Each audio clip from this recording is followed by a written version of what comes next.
नमस्कार साथियों, एक बार फिर से आप सभी का बहुत बहुत स्वागत करता हूं। आज इस वीडियो में हम इंडियन काउंसिल एक्ट ऑफ 1909, जिसे मॉर्ले मिंटो रिफॉर्म के नाम से भी जाना जाता है, उसके बारे में डिटेल में चर्चा करेंगे और इसके सभी पहलुओं को समझने की कोशिश करेंगे। साथियों, इस एक्ट के सबसे पहले हम बैकग्राउंड को समझेंगे, जिससे इस एक्ट को समझना और आसान हो जाए और हम चीज़ों को कनेक्ट कर सकें। साथियों, अगर आपने इस एक्ट के पहले वाला act Indian council act of 1892 को नहीं देखा है तो वीडियो मैंने डिस्क्रिप्शन बॉक्स में डाल दिया है। आपसे रिक्वेस्ट करना चाहूँगा कि आप उस वीडियो को पहले ज़रूर देखें, क्योंकि चीज़ें सीक्वेंस में चलती हैं तो हमें बेहतर ढंग से समझ में आती है। इसलिए मैं आप सभी से बार बार रिक्वेस्ट कर रहा हूँ कि आप प्लेलिस्ट की सभी वीडियोस को बारी बारी से देखते हुए आगे बढ़ते चलें और समझते चलें। साथियों, इस वीडियो में हम इंडियन काउंसिल एक्ट ऑफ 1909 के के बैकग्राउंड को समझने की कोशिश करते हैं। साथियों, इस एक्ट का बैकग्राउंड ये था कि इंडियंस को एक तरह से धीरे धीरे central legislative council, Vidhan Parishad में जगह देना शुरू कर दिया गया था इस एक्ट के पहले से ही, और इस एक्ट में भी उन्हीं चीज़ों को आगे बढ़ाया गया।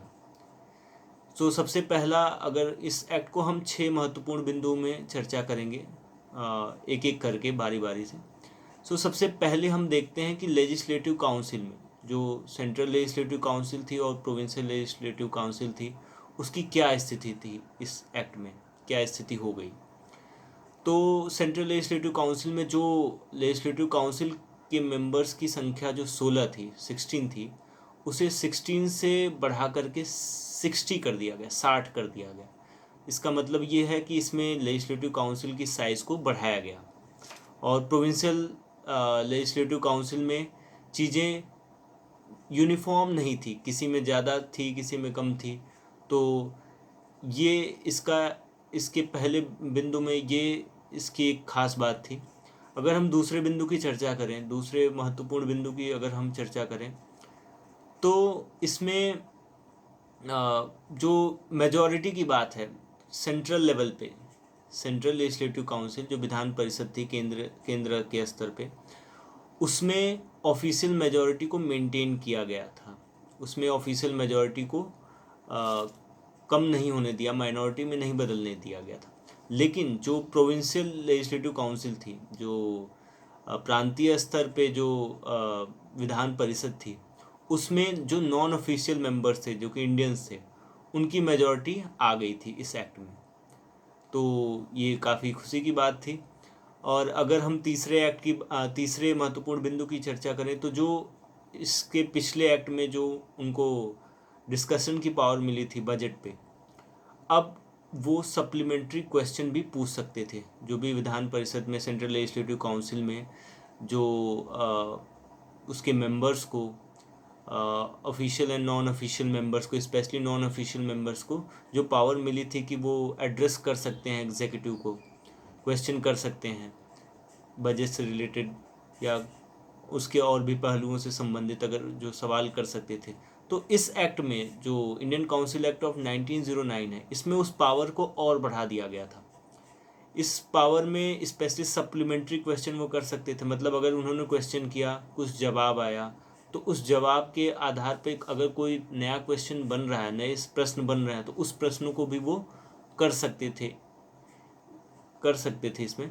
और एक तरह से लेजिस्लेटिव काउंसिल जो थी वो रेजोल्यूशन भी पास कर सकती थी। मतलब जैसे हमारी संसद ने रेजोल्यूशन पास, कई रेजोल्यूशन हमारी संसद पास करती है, तो उसी तरह से उस समय भी लेजिस्लेटिव काउंसिल को ये पावर मिल चुकी थी कि वो रेजोल्यूशन भी पास कर सकती है। अब अगर हम इसके अगले बिंदु पर चलें, इसके नेक्स्ट पॉइंट पे अगर हम बात करें, तो जो एग्जीक्यूटिव काउंसिल है, वायसरॉय की और गवर्नर की जो एग्जीक्यूटिव काउंसिल होती थी, उसमें इंडियंस को जगह दे दी गई थी। और सेंट्रल लेजिस्लेटिव काउंसिल में जो वायसराय की एग्जीक्यूटिव काउंसिल होती है, सॉरी लेजिस्लेटिव नहीं, एग्जीक्यूटिव काउंसिल की जो बात थी, उसमें Satyendra Prasad Sinha as a law member उनको जगह दे दी गई थी वायसराय की एग्जीक्यूटिव काउंसिल में। और इसी तरह प्रोविंशियल लेवल पे भी जो एग्जीक्यूटिव काउंसिल थी गवर्नर की, उसमें भी इंडियंस को जगह दी जाने लगी थी। फिर इसके बाद अगर हम अगले बिंदु की बात करें तो कम्युनल रिप्रेजेंटेशन इस एक्ट की सबसे फेमस और कह सकते हैं कि सबसे महत्वपूर्ण बिंदुओं में से एक है कम्युनल रिप्रेजेंटेशन। इसका हिस्टोरिकल, अगर इसके हिस्टोरिकल बैकग्राउंड में जाएं तो कम्युनल रिप्रेजेंटेशन को अगर हम समझने की कोशिश करें तो इसके थोड़ा हमें बैकग्राउंड में जाना पड़ेगा। साथियों, आप सभी को आपने पढ़ाई होगा कि कांग्रेस की स्थापना 1885 में हुई थी। 1885 में इंडियन नेशनल कांग्रेस की स्थापना हो गई थी। उसके बाद से इंडियंस को एक प्लेटफॉर्म मिल गया था अपनी आवाज़ को किसी मंच के माध्यम से उठाने का। तो उसमें मॉडरेट्स और एक्सट्रीमिस्ट हुआ करते थे। पहले तो मॉडरेट्स चले 1905 तक, 1905 तक मॉडरेट्स का दबदबा रहा, फिर एक्सट्रीमिस्ट का दबदबा रहा। तो मॉडरेट्स और एक्सट्रीमिस्ट, मैं ये क्या कह रहा हूँ, ये थोड़ा हिस्ट्री का कॉन्सेप्ट है, हिस्टोरिकल चीज़ें हैं। इसको मॉडर्न हिस्ट्री में हम डिटेल में कवर करेंगे जब मैं मॉडर्न हिस्ट्री की प्लेलिस्ट स्टार्ट करूँगा। तो मॉडरेट्स जो होते थे वो पीसफुल मेथड से अपनी बात को ब्रिटिशर्स के सामने रखते थे, और एक्सट्रीमिस्ट जो होते थे वो वायलेंस या एक तरह से अदर फोर्सफुली अपनी बातों को मनवाना चाहते थे, या कुछ एक तरह से एग्जाम्पल सेट करके, रेवोल्यूशनरी एग्जाम्पल सेट करके अपनी चीज़ों को, अपने गोल्स को अचीव करना चाहते थे। तो इसमें हुआ ये कि ब्रिटिशर्स, बंगाल एक तरह से नेशनलिज्म का हब बन चुका था उस समय, 1905 तक आते आते। और भारत में राष्ट्रवाद की भावना प्रबल हो चुकी थी और बंगाल उसका एपी सेंटर था, उसका केंद्र था। तो ब्रिटिशर्स, उस समय के जो वायसराय थे लॉर्ड कर्जन, उन्होंने अपनी पॉलिसीज़ से और उन्होंने अपने स्ट्रेटजीज से ये सोचा कि क्यों ना बंगाल को हम डिवाइड कर दें, और उन्होंने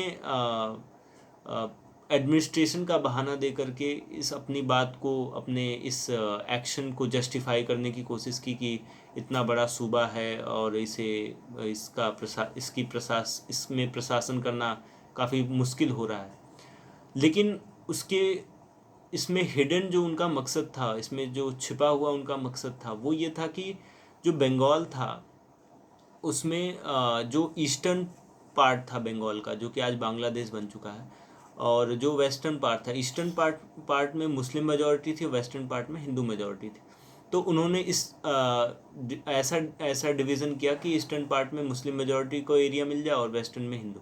तो इससे वो हिंदू मुस्लिम में कन्फ्लिक्ट और हिंदू मुस्लिम में एनिमिटी फैलाना चाहते थे, उनकी यूनिटी को तोड़ना चाहते थे, और इसमें वो बहुत हद तक कामयाब भी रहे। और फिर उसके बाद क्या हुआ कि कांग्रेस पे ये कुछ लोगों का कहना था कि कांग्रेस हिंदुओं की पार्टी है। तो जब 1905 में बंगाल का विभाजन हुआ लॉर्ड कर्जन के अंडर में, तो एक तरह से बहुत ही कांग्रेस में भी बहुत ही, मतलब कि कांग्रेस और देश भर में बहुत बड़े, मतलब कि आंदोलन हुए, एक तरह से विरोध प्रदर्शन हुए, बायकॉट मूवमेंट चला, स्वदेशी मूवमेंट स्टार्ट हो गया था। तो फिर वहाँ से फिर अब एक्सट्रीमिस्ट भी आ जाते हैं रोल प्ले करने। वो भी कांग्रेस में जो मॉडरेट्स का दबदबा था 1905 तक, उनके इस अप्रोच से, उनके इस तरीके से खुश नहीं थे। उन्हें लगा था कि बिना कुर्बानी दिए, बिना रेवोल्यूशनरी काम किए चीज़ें सॉर्ट आउट नहीं होंगी, चीज़ों का समाधान नहीं निकलेगा। तो फिर एक्सट्रीमिस्ट अपने बढ़ जाते हैं। तो इसमें क्या होता है कि फिर धीरे धीरे मुस्लिमों को ये लगने लगता है कि नहीं, ब्रिटिशर्स उनके भले के लिए काम कर रहे हैं, तो मुस्लिम्स थोड़ा ब्रिटिशर्स के फेवर में आ जाते हैं, और वो अपनी इसके बाद मुस्लिम लीग का जन्म होता है, जिसमें ये कहा जाता है कि हम मुस्लिमों के हित में काम करेंगे, उनके जो भी चीज़ें हैं। तो फिर अब जब मुस्लिम लीग बन जाता है तो मुस्लिम लीग की डिमांड भी हो जाती है, जैसे कांग्रेस हो गया एक तरफ से और एक मुस्लिम लीग हो गई। तो अब मुस्लिम लीग की डिमांड ये होती है कि पहला कि उनको कम्युनल रिप्रेजेंटेशन चाहिए, सेपरेट इलेक्टोरेट चाहिए जिसे कम्युनल रिप्रेजेंटेशन कहते हैं। और जो उनकी ये भी डिमांड थी कि एग्जीक्यूटिव काउंसिल में इंडियंस आए, उसमें एक मुस्लिम, 2 इंडियंस होने चाहिए, एक मुस्लिम तो होना ही चाहिए, बाकी किसी और धर्म से हो सकता है, हिंदू सिख जो भी। लेकिन हुआ क्या कि 1909 में कम्युनल रिप्रेजेंटेशन तो दे दिया गया, जिसमें सेपरेट इलेक्टोरेट की बात आई थी। तो सेपरेट इलेक्टोरेट, इनकी ये डिमांड पूरी हो गई कि भाई आपको सेपरेट इलेक्टोरेट दिया जाएगा। अब सवाल ये आता है कि सेपरेट इलेक्टोरेट क्या होता है। साथियों, सेपरेट इलेक्टोरेट से हम ये समझ सकते हैं कि जो भी निर्वाचन क्षेत्र होगा, जैसे कोई इलेक्शन होता है तो एक कॉन्स्टिट्यूएंसीज होती है कि इस बाउंड्री के अंदर या इस निर्वाचन क्षेत्र के अंदर के जितने लोग हैं वो इस वोट दे सकते हैं, मतलब उनका एक डिमार्केशन होता है। तो मुस्लिम लीग की ये डिमांड थी कि हमें सेपरेट इलेक्टोरेट मिले। सपोज दैट कि अगर ये कॉन्स्टिट्यूएंसीज है उसमें 10 लोग हैं, उसमें 5 लोग या 6 लोग मुस्लिम्स हैं, तो वो 5-6 लोग ही वो उसमें से मुस्लिम ही उठेगा और एक तरह से मुस्लिम को वोट देंगे, बाकी अदर लोग वोट नहीं दे सकते। तो इस तरीके से सेपरेट इलेक्टोरेट के प्रोविज़न को इसमें लाया गया और जिससे कम्युनलिज्म की भावना और बढ़ी और लॉर्ड मिंटो को फादर ऑफ कम्युनलिज्म बोला जाता है।